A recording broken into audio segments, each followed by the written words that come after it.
पंख्याचं situation ती मी mix केली. Great. Atharva, हे काय बरोबर नाहीची सुरुवात कशी झाली? कसं सापडलं ते वाक्य तुला?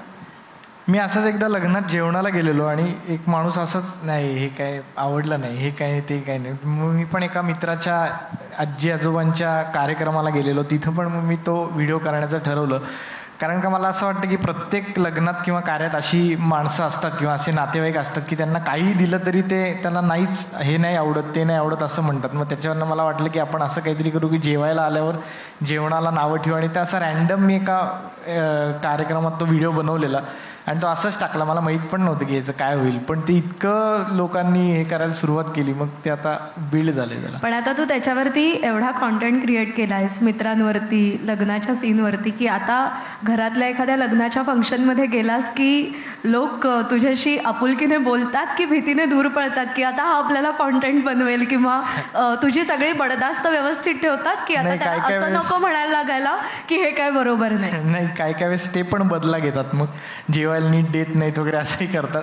पण नाही, त्यांना आता असतं प्रत्येक लग्नात. उलट आत्ता मी एका माझ्या भावाचं लग्न होतं तेव्हा ते म्हणले की तुम्ही हा आता कॉन्टेंट करा आमच्या लग्नात. त्यामुळे मला असं वाटतं की त्यांना भारी वाटतं की आपल्या कार्यात असं काहीतरी झालं तर मजा येईल म्हणून.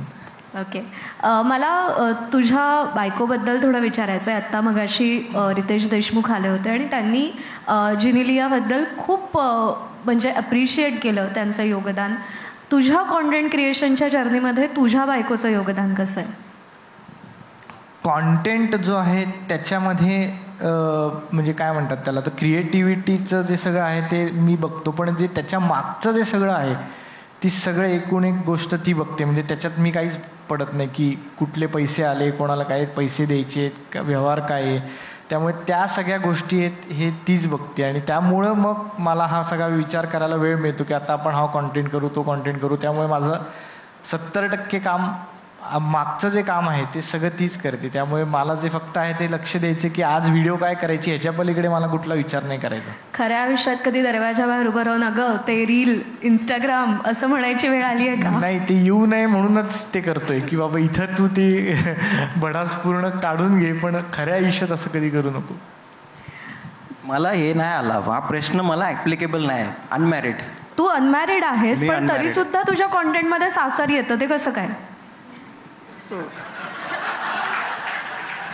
माझं आता असं झालंय की माझ्या ह्या अनमॅरिडच्या कंडिशनमध्येच मी सगळी लाईफ जगलोय असं वाटतं मला. कारण माझ्या पप्पांचं तर लग्न झालंय, सो मी ज्यांची ज्यांची लग्न झाले त्यांना ऑब्झर्व करतो फक्त की हे बाबा हे दोन नवरा बायको, एक सिम्पल आहे, नवरा आणि बायको ओळखण्याची एकच टेक्निक आहे. लोकांच्या समोर हसत वागतील, कोपऱ्यात जाऊन भांडतील. तुला बोललो होतं ना मी, तू असं का बोला, तुला समजत नाही का चार चौकात कसं बोलायचं, नवरा बायको.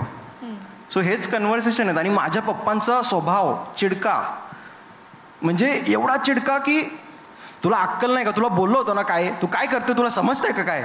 सो हे जे टोन आहे ना माझ्या पप्पांच्या बोलण्याचा, मनापासून नाही रागवत, पण ज्या प्रकारे बोलतात ना तो टोन मी पकडला आणि तो माझी बायको सिरीजमध्ये यूज केला, तर तो लोकांना खूप रिलेट झाला. पण कशी, म्हणजे आता तू म्हणालास की नोकरीनंतर छोकरी पप्पांना हवी आहे, कशी बायको? पप्पांना नाही, मला हवी आहे. म्हणजे तुझ्याकडून अपेक्षा आहे. शब्द बदल नका करू तुम्ही, मला घरी तुझ्याकडून जायचं. अपेक्षा आहे. त्यांना काही अपेक्षा नाही, त्यांना माझ्याकडून काही अपेक्षा नाही. नाही नाही, तुझी मुलीसाठीची अपेक्षा काय? कुठली पण चालेल. आता मी या कंडिशनला आलोय. आता अथर्वची जसं सगळं बघते, मागचं सगळं सगळं काय काम वगैरे सगळं मागचं काम काम काम माझं कोण नाही बघत. काम काम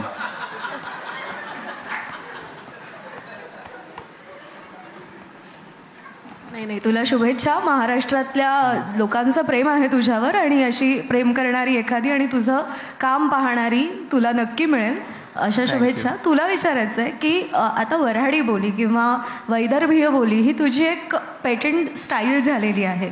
कधी असा अनुभव आलाय की एखादा फॅन किंवा एखादा मुलगा खूपच मागे लागलाय आणि मग तुझ्यासाठी खास वैदर्भीय भाषा विषय त्याने शिकून घेतली, असं कधी झालं? नाही नाही, असं नाही झालंय.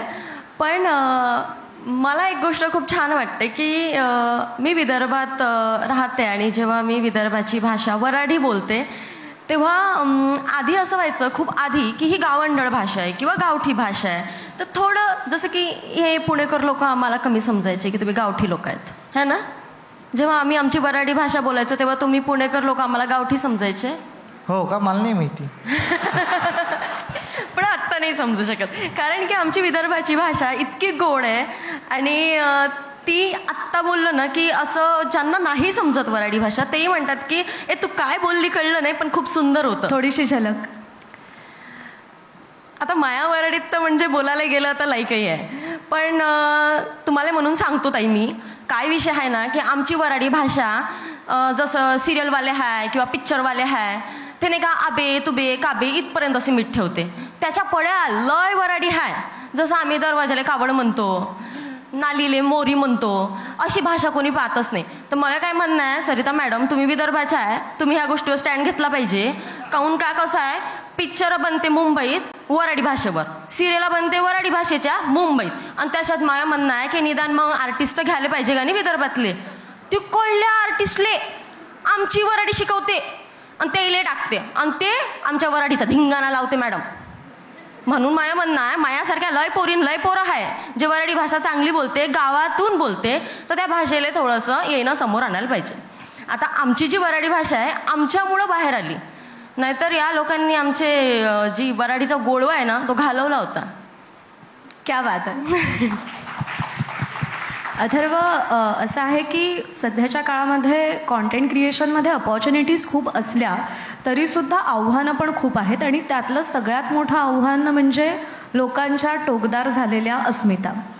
तू ज्याचा सामना यंदाच्या गणपतीमध्ये केलास आणि मला असं वाटतं ती पहिली कॉन्ट्रोवर्सी कदाचित खूप मोठी जी तुला फेस करावी लागली.